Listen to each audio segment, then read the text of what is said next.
Pacific greetings and Nisambolo Vinaka, everyone. Welcome to the launch of the Insight Pasifika project proposal reference manual. My name is Marioni, and I'm from the Insight Pasifika consulting team, and it's my honor to be your moderator for today's session. Thank you for joining us. Just a few quick notes before we begin.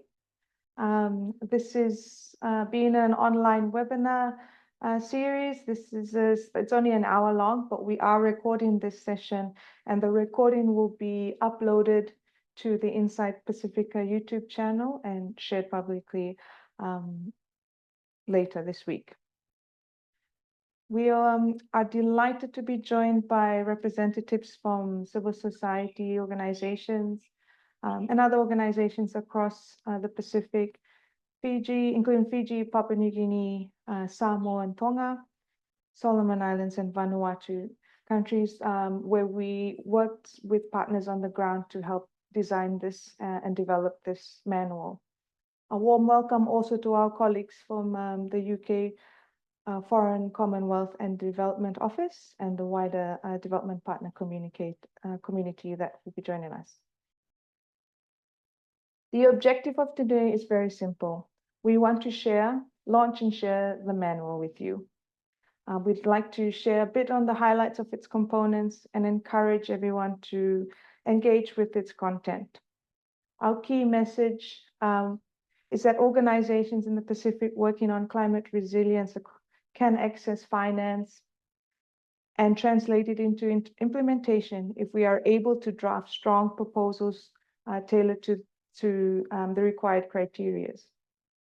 This reference manual is designed specifically to assist specific organizations in developing and drafting robust proposals and responding appropriately and successfully to funding opportunities that arise in our communities.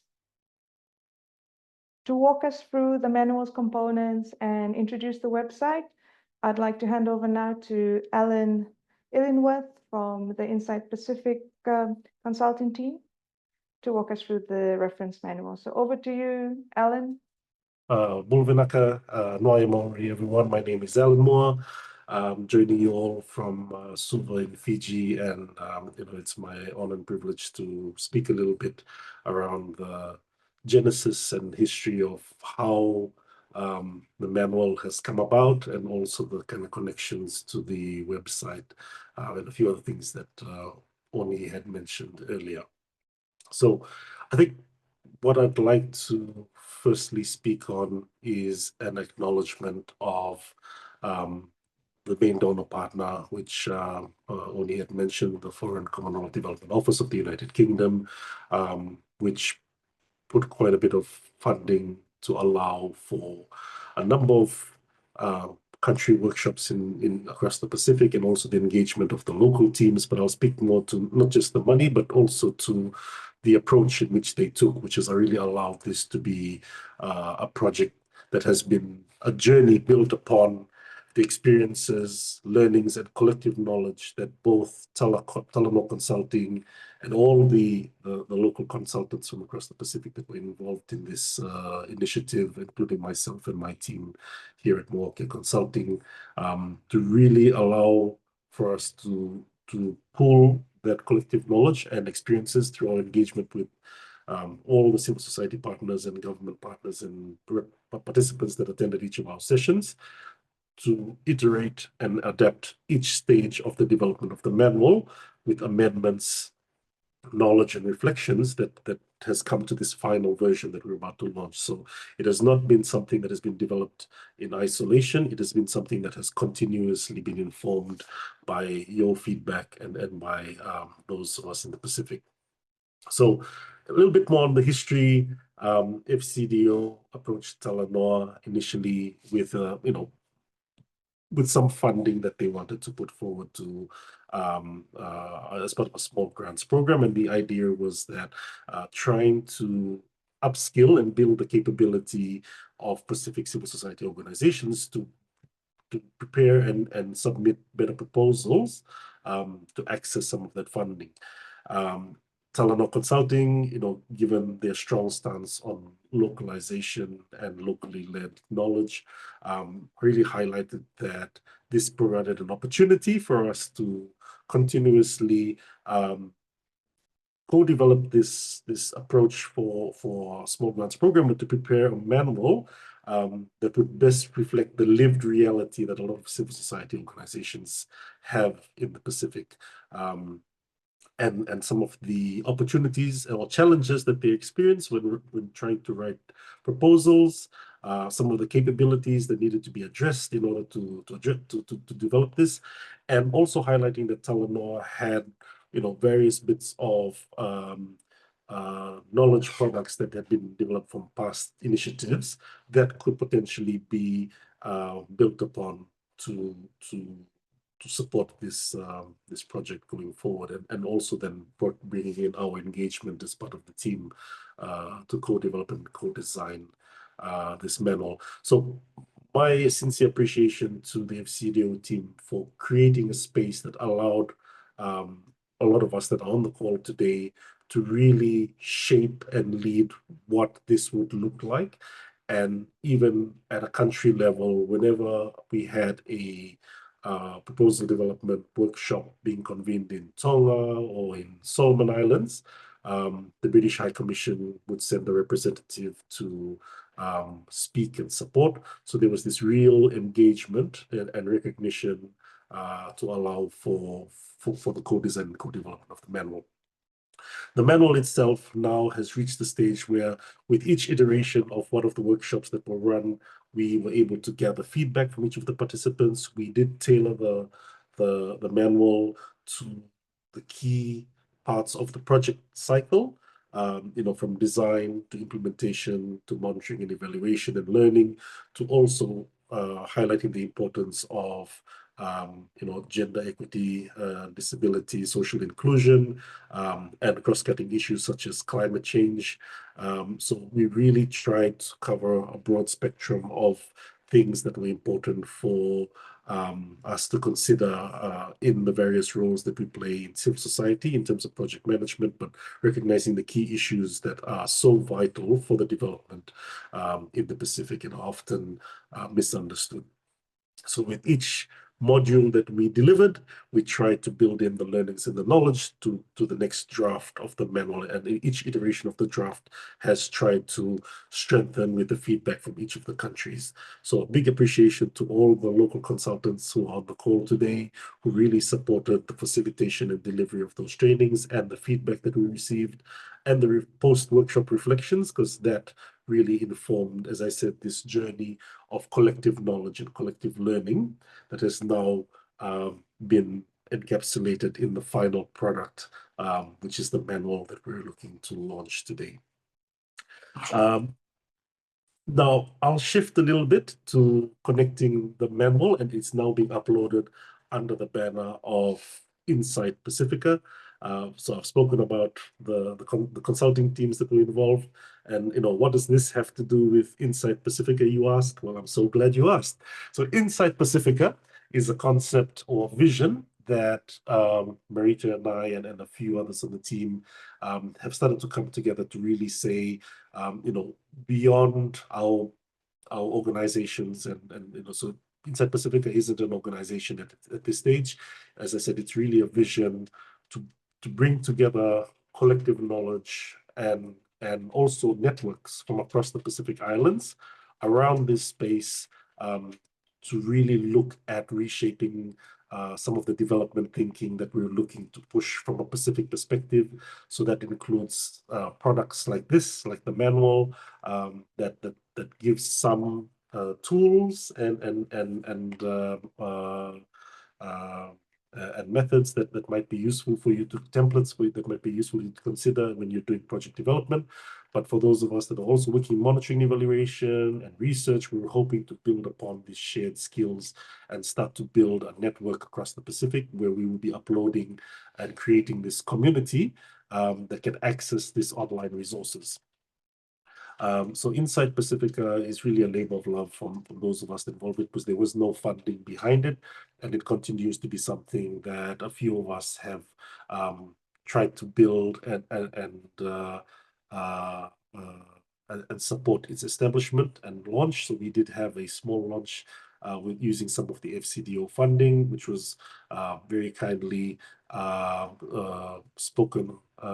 We had the current Permanent Secretary of Environment from Fiji, Dr. Sivendra, who spoke at the launch of Insight Pasifika, and we're tying the manual and the website to this launch together. And we're hoping that this provides the foundation for us to then build upon and bring in more initiatives and more resources and more spaces that can be co-convened that would allow for that continuous collective knowledge and collective learning. So this is not the end of the journey. This is really the start of the journey. And we're hoping to continue to have more exciting updates. And a lot of those updates will be shared through our socials. The team, Ruveni and the team at Talma Consulting have been working very hard to establish a Facebook page, an Instagram account that has a lot of photos and highlights from our country trainings. A YouTube channel has now been set up.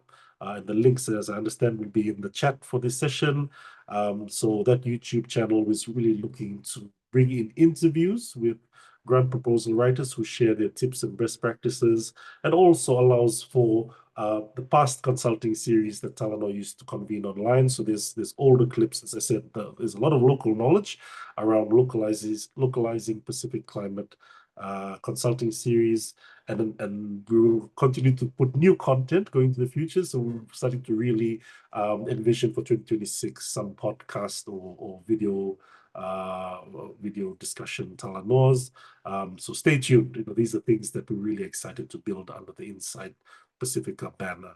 So we'll be using these platforms to share more information and stories, and we really hope that you'll like and connect with us. That's the few words that I'd like to share regarding the manual, the website, and the exciting journey that we're just starting now that we hope you'll continue to be a part of. And again, a sincere appreciation to all our civil society and consultant partners that have been involved in this. And lastly, thanks again, big Vinakabalewu to FCDO and the UK government for this seed funding that has made all of this possible. Thank you, Oni, back to you. Alan, for that very comprehensive introduction. And as Alan highlighted, this manual, which is informed by the needs and unique experiences of Pacific civil society organizations, responding to the capability needs of these organizations in terms of what they need what they identified as their needs in terms of strengthening their proposal development processes. So the manual itself is now available online, as Ruvenia shared the link to Insight Pasifika website. This is the home of this reference manual and is acting or becoming a very critical resource center for materials developed by Pacific Islanders for Pacific Islanders. So have a look at the links shared by Ruveni. But now we move to the heart of our session today, and a discussion with some of our incredible individuals across the Pacific who are joining our panel today and who have contributed in various ways to the development of this manual, to the work and the vision of this document, but also its ongoing rollout in the Pacific and its ongoing improvement along the way. So we welcome our panel members who, through their efforts in the last, I think it's a year now that we started this development process, adapting the modules through a series of workshops across the Pacific in their respective communities and across the networks that this manual has been able to bring together. These reflections are crucial, as the manual's intention is to share support with Pacific grassroots NGOs in our communities. So please join me in welcoming our panelists. We have Officina Tuamua, who is from Samoa, who is the country coordinator at Field Ready. We have Kevin Schuster from Samoa also. He is the president of the Samoa Youth National Council. Mireya Tambo from Fiji. She's the Chief Operations Manager of the Island Program with Nature Fiji. And Lilu Moala from Tonga. She is a climate change specialist in the region. Welcome to our panelists. We have 3 questions to guide our Talanoa discussion this afternoon. And I'll ask each panelist to share their perspective on each point. The first question, if I may, jump right into it. Let's start with a basic question around why does proposal development matter for Pacific CSOs? And how do resources like this manual help the work that we do with civil societies? Pass over to any offerings on the panel who'd like to go first. Maloelele, Pulavinaka, Talofalava, and warm Pacific greetings to you all from Nuku'alofa Tonga. It's such a pleasure to join this panel, not just to celebrate the launch of the this proposal development manual, resource that has been close to home for many of us that has been part of this journey since I think 2024, I believe. Yes. And also to share personal experiences from delivering and facilitating trainings here for local CSOs in Tonga in 2024 and again in February this year. To answer the question, I'm aware that I have to make it brief because there are others, other panelists, so I'll be very brief with my answers, Mirania. So I would say that for Pacific CSOs, strong proposal development skills is not just a skill, but it's an essential skill. Yes, that's the right way to put it. It's an essential skill because for many, they already have these ideas. They have lived all their lives here in the Pacific. They are aware of what their community needs. And the challenge is usually in translating those into fundable project concept notes and project proposals.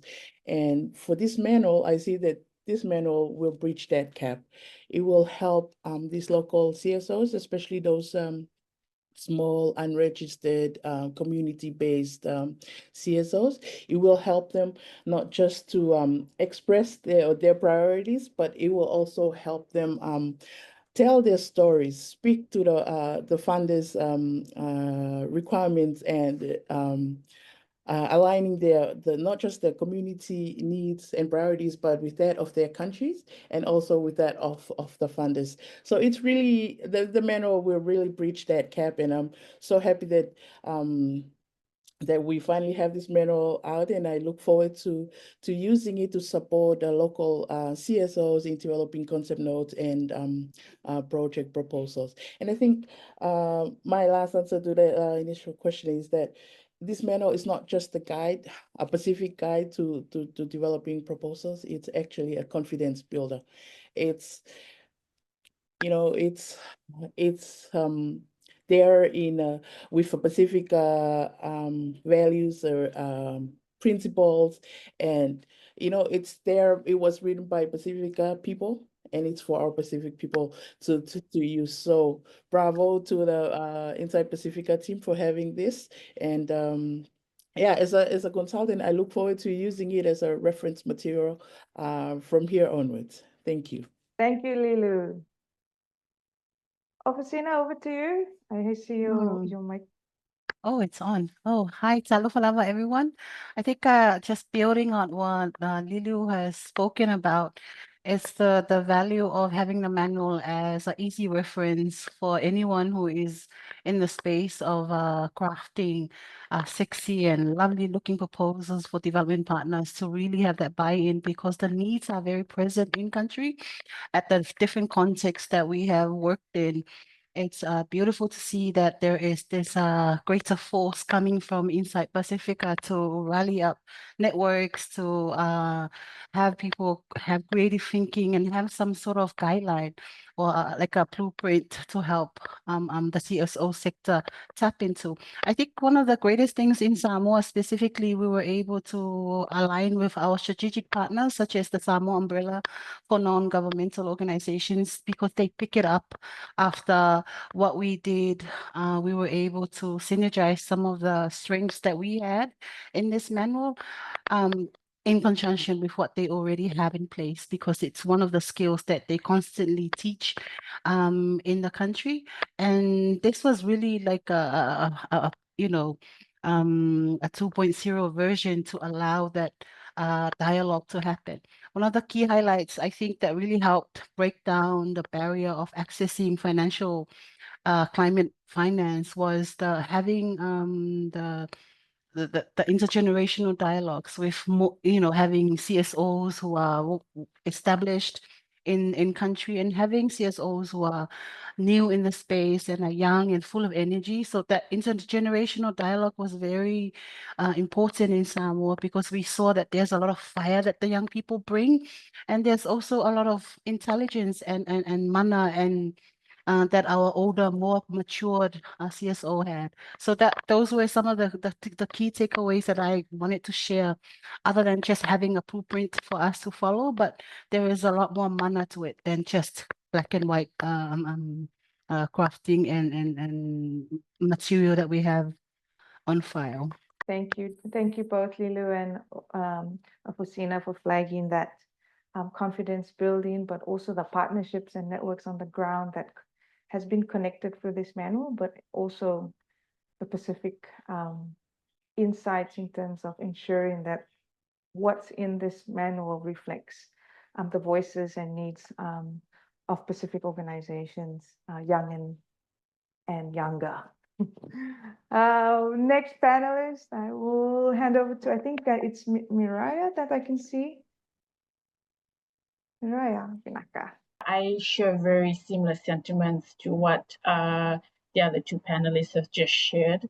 I definitely wholeheartedly agree with what they've mentioned. But also, just to add on to that, especially coming from as someone who also reviews concept notes and proposals for funding, for projects to be funded, essentially, just in a nutshell, proposal development is so important in order for those wanting their projects to be funded to communicate effectively with potential donors. English is not the first language for many of us here in the Pacific. We have a lot of amazing ideas. We can definitely articulate those ideas verbally just fine, but to write those ideas, to put it in writing, in a language that most of us are not necessarily accustomed with, because it's not our first language here in most of the Pacific Islands, that in itself is a challenge.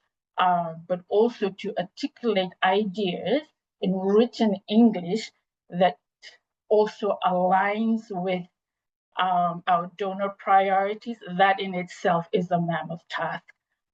So what I really appreciate about the way the manual is structured is that it really gets one thinking about the why behind the projects that you want funded, but also taking those ideas of addressing the needs on the ground and trying to match that to what your donors' priorities are, and then just making those logical links. Because really, when you're drafting proposals, the audience, you might have communities that you want to work with, but you're writing to a different audience altogether in order to attract the funding. And the manual, the way it's structured, really gets you thinking around these things. What I also appreciate about this resource is that it also taps into budget writing, and it also provides how to structure a MEL framework. And these, even as from a local conservation NGO, these are areas that we've also tried to improve on. And I could tell from the training that we did here in Suva, this was a need on the ground. I mean, with people who are in the room. I also wanted to just speak to the effectiveness of this manual. even prior to the manual being finalized and formally launched, during the training sessions, we were allowed to share the draft version of the manual. And during the training sessions, we could see the participants flipping through the manual. And out of their participation, their feedback came to us about certain things from the training that they would like to have seen in the manual. And I just quickly clicked on the link that Ruveni has shared, and I see that it's been incorporated into the final version. So thank you so much. And this is a bit on the theory of change. What was really great about, and there's an entire section on that in the proposal manual, which is really good because a lot of people who were in the room during the training session, these are things that they do, but they weren't aware of it.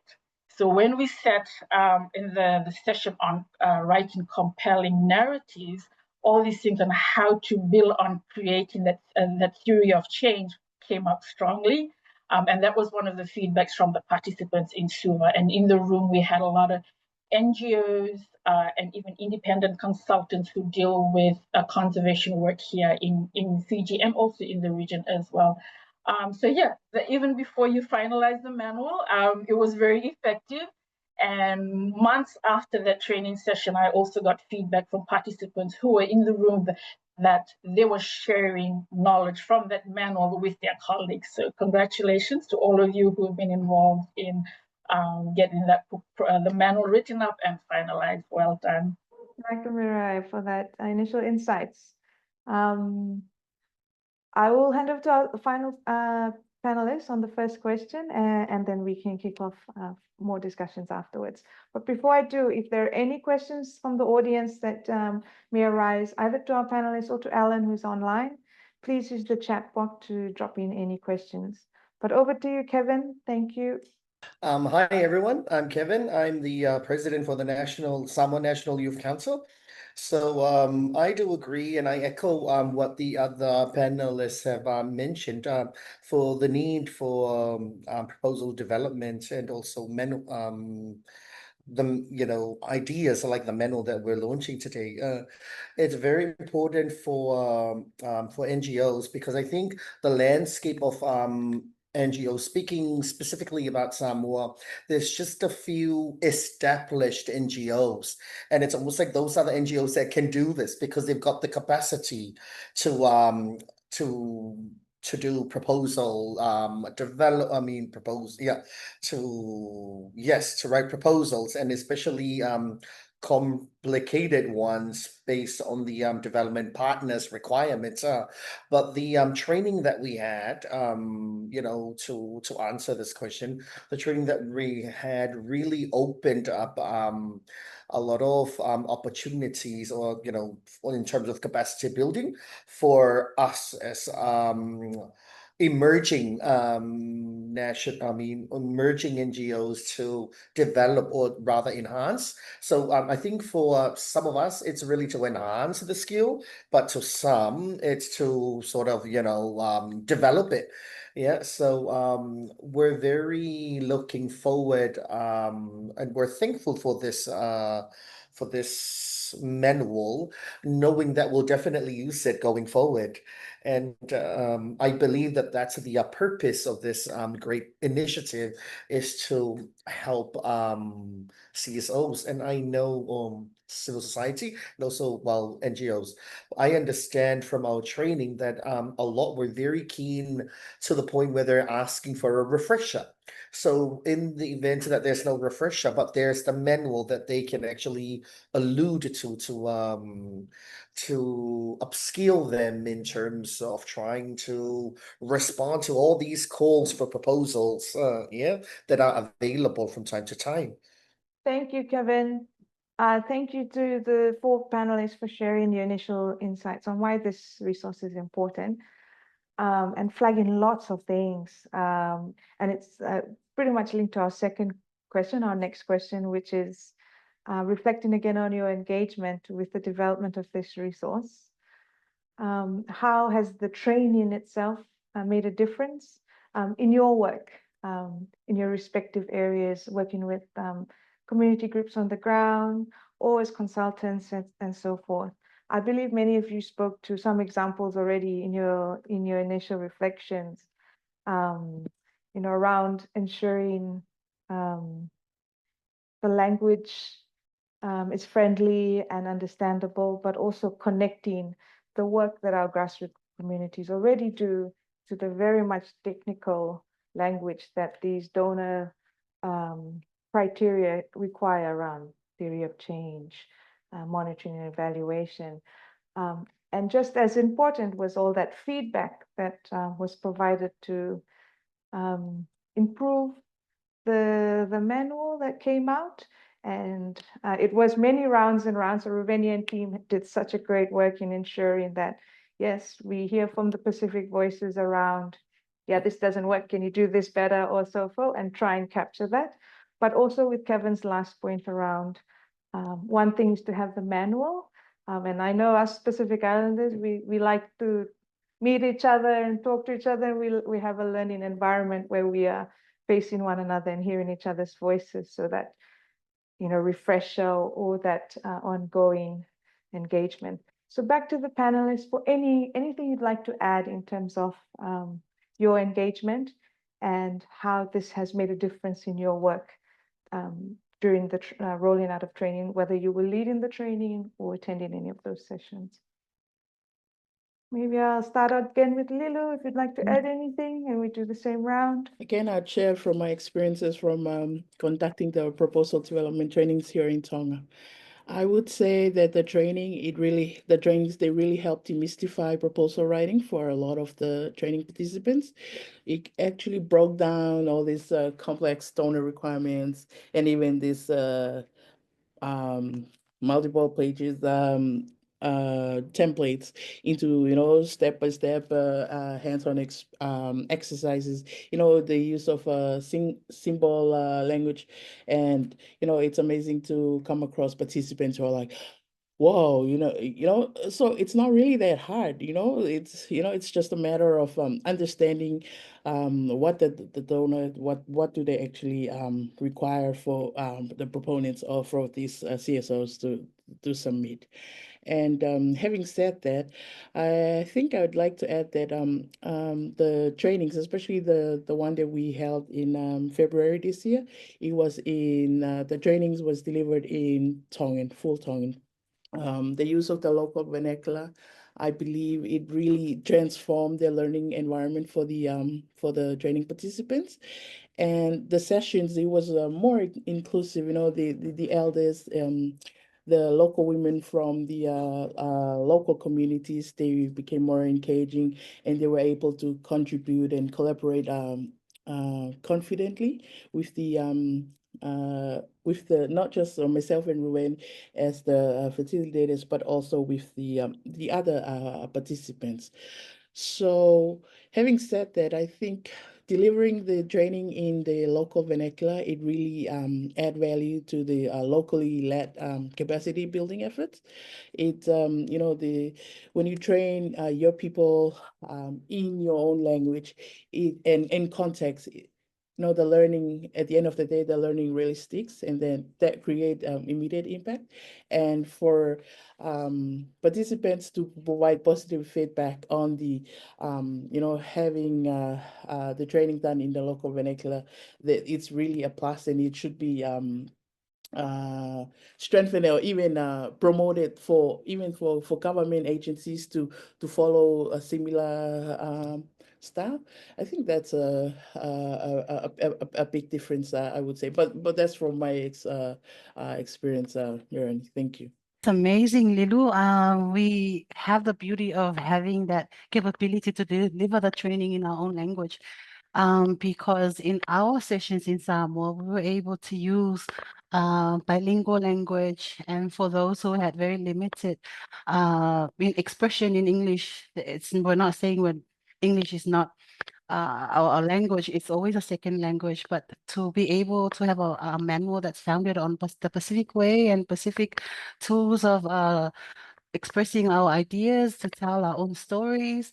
It really does make a difference in shifting the conversations from very complicated development jargons, and how do we tell that using our own stories. So in Samoa, how has it made a difference in our work? Specifically for me, yesterday, to be very frank, in real time, I got a request from one of my participants who is applying for a 1 million grant to the government. They were given the opportunity to submit a full proposal after going through succession in the concept notes. And I was very glad that they were able to use the skills. But now, as Kevin said earlier, there's always that need to come back and get that confidence check and see, am I crafting this in the language? So how has it made a difference in my work? I'm doing a lot of voluntary work in supporting NGOs that have participated in our training. And just on that note, while I'm saying something to sidetrack, but for when we advertised the training in Samoa, I made it very clear to Talanoa Consulting that the need was so high that we had to turn away some of the participants. And hence why I automatically thought we should have a strategic way of working with partners who are delivering it at the same pace and same level, but to ensure that it's sustainable and we have mechanisms where we not stretch ourselves to a lot of expectations, but to be those people who our communities turn to and say, please, can you just read this for me and see whether it's aligned with what the donor wants? So the difference has made, I think deliberately, I asked Kevin, please join us, because their organization as well, I'm sure Kevin will speak about, that they were able to then use the skills and tap into some funding that's available. And from time to time, when they need our support in mentoring, we're here. And we are based in Samoa and we speak Samoan, we understand the ideas. It's just trying to make that connection with what the donor wants. And to be able to speak that language and uniform the language that will please the eyes of the partners that we have in our region. Yeah, it's very fulfilling to see that a lot of participants have used the knowledge and were able to take it a step further, not just getting knowledge and shelve it, and not use it. So launching of this website and the manual, kudos to your team inside Pasifika. I think as Alan spoke about the labor of love that went into it, I do acknowledge with all my heart and soul that this is a very excellent initiative for the Pasifika to come together and share our stories and our lessons to help our CSOs graft and access a lot of millions that's out there. Minaka. Naka, Fasina. I'll hand over to Miraya and Kevin. Just to add on quickly, I really appreciate that the manual isn't another one of those 500-page documents, because then people will then at least be motivated to flip through it. With my line of work, I definitely will be consulting the MEL framework section when writing proposals, but also as someone who reviews proposals, this manual definitely makes my work a whole lot easier, because when giving feedback on how to improve certain sections, when proposals are given to me to review, I can very easily refer to the manual because it has case studies, it has examples, it has templates, and that just makes my work 10 times easier. So yeah, that's personally, that's definitely how this manual will be useful for me. And I know the same from participants that I have from the training who I have spoken to after the training session. That yeah, the manual is definitely something that they are using now with their work, and it's nice that the finalized version is easily accessible online. So definitely we'll be sharing that far and wide. Thank you, Miraya. Over to Kevin. Hi again. So I think the difference that the training has had, on me as a participant, as long as I speak on behalf of the other NGOs and their participants that were there, was the fact, I don't know if it's a Pasifika thing or, but like Marioni mentioned earlier, there is something about coming together and, face to face sort of quick discussion, because I know there's hesitation when going through proposal documents, the proposal application documents. There's usually a lot of things in there, but the training broke it down for us, and the need to actually comply. Yeah, so for example, there is the JETSI component, so you have to provide that information. There's inclusion component, because to some, they wonder why we have to provide all this information. And I like specifically how, for example, and that was the reason, that was how the Samoa National Youth Council successfully completed one of the proposals where we now got the funding, was the fact that because we had some work done on the ground, we think lightly of it. But the training sort of highlighted that it's important that you document these activities, because they then sort of add value to the project. So I know we were only just doing mangrove site cleaning and that, but after the training, we noticed that it's important to combine that information, and submit as well as part of the supporting documents. And that's how I think our proposal was a bit strong, because whilst we propose to get some support to implement another project, we are demonstrating we have done other work. So historically, we're not just joining just because of the funds. So there was a lot of logical sense behind the that was sort of that came about during the training, rather than just getting the form or the proposal template to complete. So there were some questions that we wondered, we were wondering why they're there, but it was all clarified, and you have to do all this, and you've got to comply. Otherwise, your whole proposal will be of, no use to and it wouldn't be as convincing and compelling as other applications.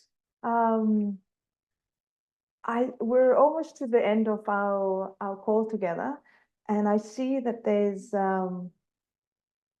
we don't have any questions to come in, so I might just move to ask a final question to our panelists. But thank you very much for sharing your insights and flagging lots of already early impacts, but also insights on how we could do this better or for future work. Focusing flagging about that ongoing support that's needed in the sustainability of this kind of engagement. And also everyone's, highlighting the need to use this as an opportunity to communicate better with the funders in terms of what we want for our communities, and what our aspirations and what we're working towards, and mainly how to communicate that in language that fits both ourselves as well as our funding partners, right? So our final question, and many of the panelists have spoken a little to it already, flagged it in terms of looking back, all the learnings that you've taken away from this engagement, and its ongoing engagement in your respective work. What would you like to explore next in terms of providing a similar engagement or resourcing Pacific communities like such in the way you did with this manual?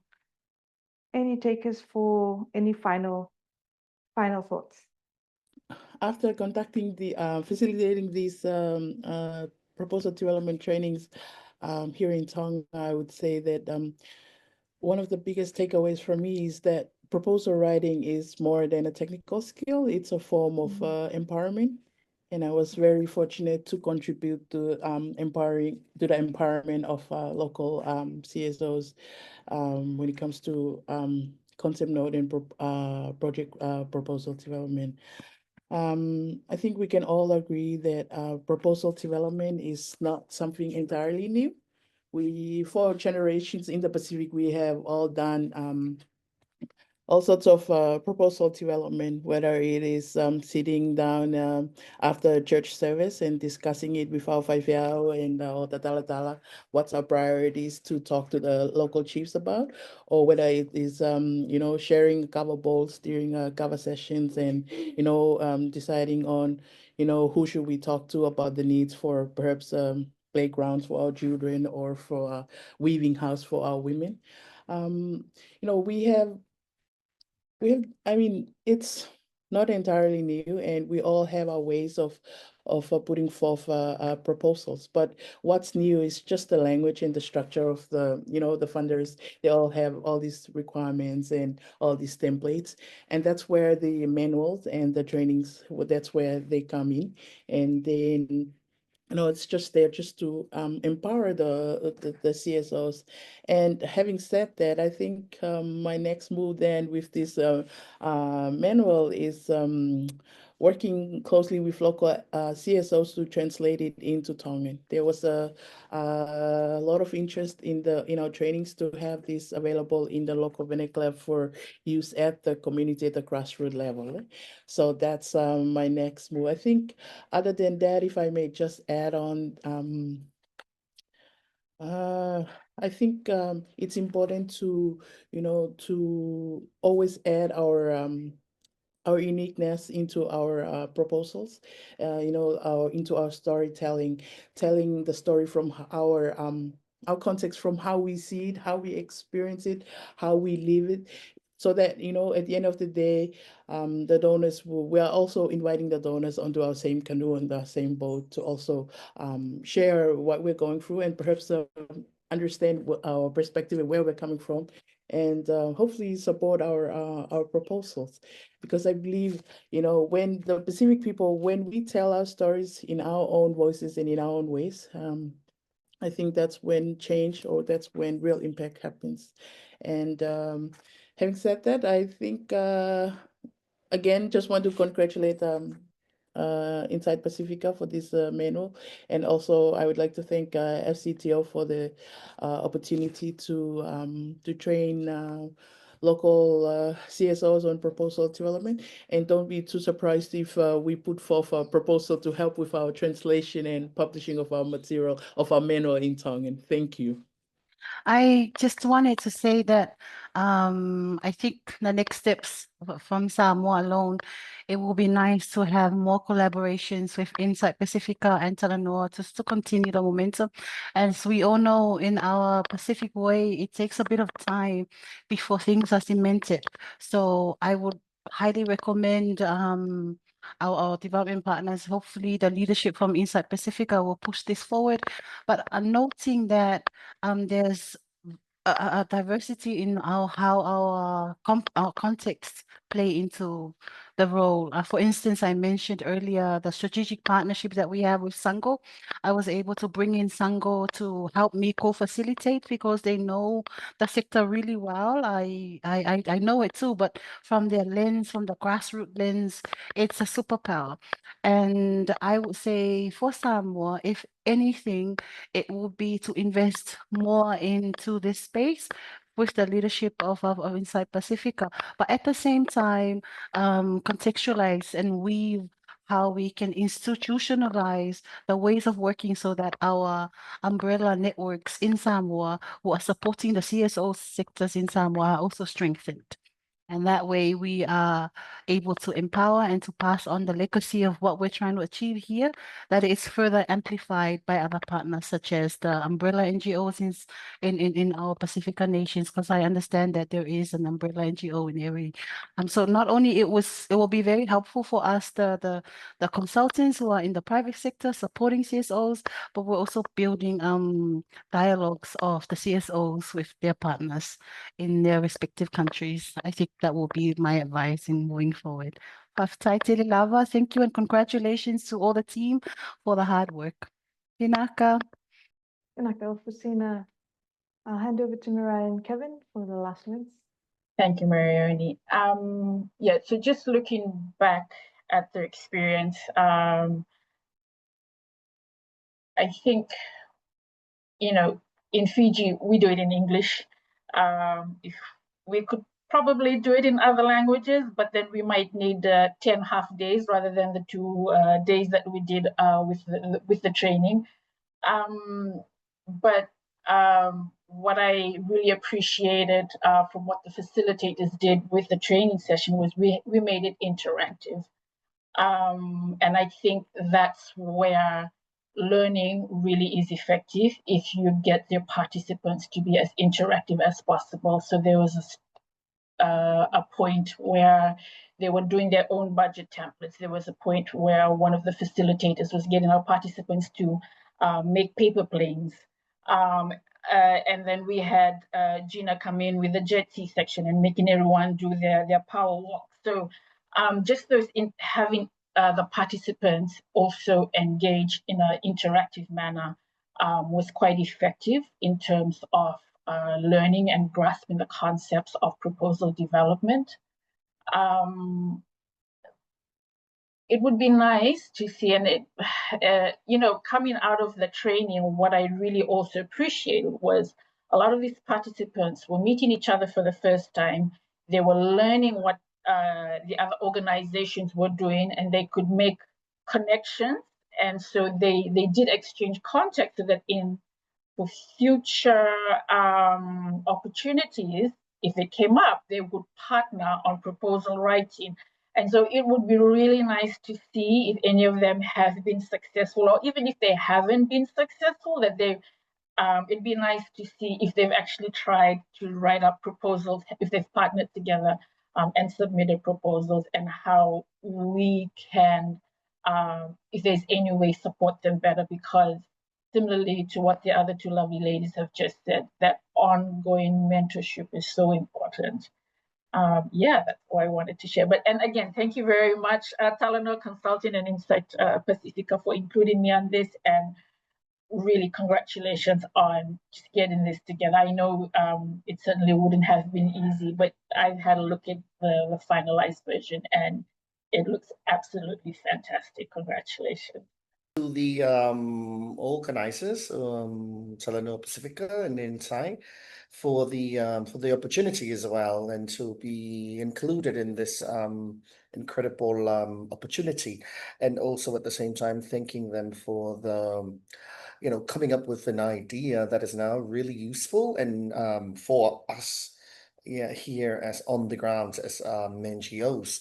But I think because I'm a trainer myself, so I'm it'll be good to see for the next training to try and include quite a lot of success stories or even unsuccessful stories.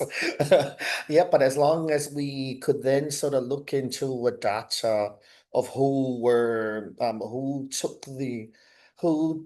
actually pursued proposal application, because there's quite a lot of calls available, but not many pursue it. I think even if there is a notable increase in the number of applications, that would speak for the impact of the training. But it'll be nice to have, like, for example, success stories, because of that way it will really encourage others to put their feet to move with applications, and also perhaps success stories from other islands it could be screened or via virtual during the training.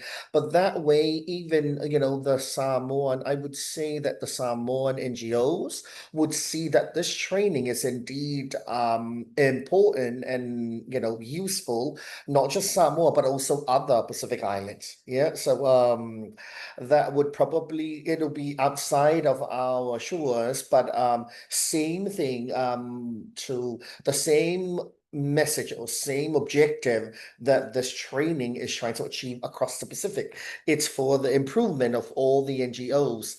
And just so some people, I would speak for local NGOs, see, other NGOs in other islands are going through the exact same process. So they will really need to value this important undertaking.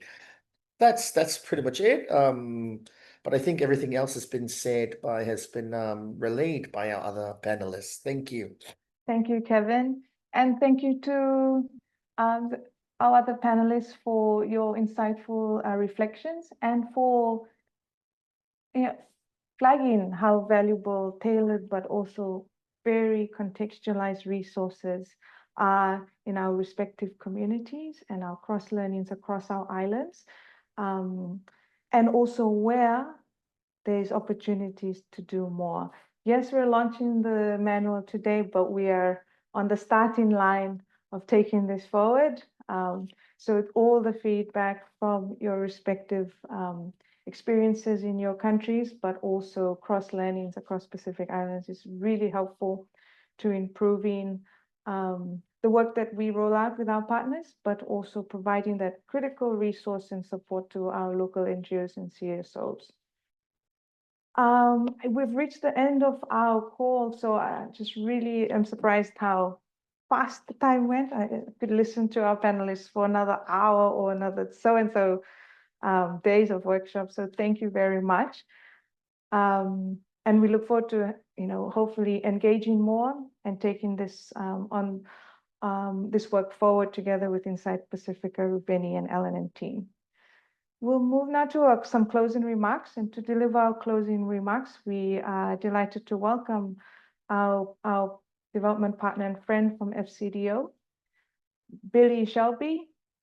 Billy is the Pacific Climate and Energy Counselor with the FCDO British High Commission here based in Suva. So Billy, over to you to close our session today. Hello, everyone. It's a pleasure to be listening in to this event. And I first want to start by thanking Marioni for introducing me as a friend. The BHC certainly has valued the approach and the work of Talanoa Consulting and Insight Pasifika in enabling us to support this really important work. And a huge thanks to our panelists today for sharing those insights. I mean, some of those experiences are really valuable for us to hear, and I guess I want to touch on that in the closing remarks, in particular that whilst access to climate finance is, a major and gnarly, wicked problem, that we are all active participants in solving the problem. I think for us as the UK, what we really want to do is recognise our role in that, and the way in which that we can take small but important steps with Pacific CSOs, NGOs and delivery partners, not only to make access easier, but also to invest in the skills, training and information and products that you need from us in order to kind of make some of that just a bit less difficult. And taking that shared responsibility. And I think we're really, really proud of that. And I don't know if it's very humble to claim to be humble, but we've tried to really take a backseat in this and really let the trainers, workshop participants, the experts, the consultants and the communities themselves do the magic in bringing all of this together in one place. And we've tried not to steer it too much because it's not really our vaka, it's kind of yours, and we're just aboard for the journey. So I think we've got quite a long way to go as development partners in making sure that we understand, the concept of mana, vanua, what a talanoa is, and that comes through, I think, in this manual. That's where it's so Pacific specific, and how we can upskill ourselves, and that's been really helpful for my team in particular. So we're really pleased to have been able to support this work, and that you're finding so much value in it. And the only other thing that I will say, given the time, is that I'm hoping that you'll put this manual to good use in May 2026, because we will be launching an additional round, a call for proposals for projects that support nature and biodiversity conservation by communities under the UK's Darwin initiative. So I'll share the details of that with Marioni, and Talanoa can send that around to everyone. And I hope to see lots of good, strong specific and relevant applications from you all. Thank you. Vinaka, Billy, and thank you on behalf of all our Pacific Island friends who have contributed to this manual development, but also to this webinar and sharing insights. We'd like to take this moment to please remember that this manual is meant to be used and engaged, and we strongly encourage everyone to download it and apply it, and let us know how helpful it is or where we can improve. So without further ado, Vinaka Vakalevu everyone, and have a great rest of the day.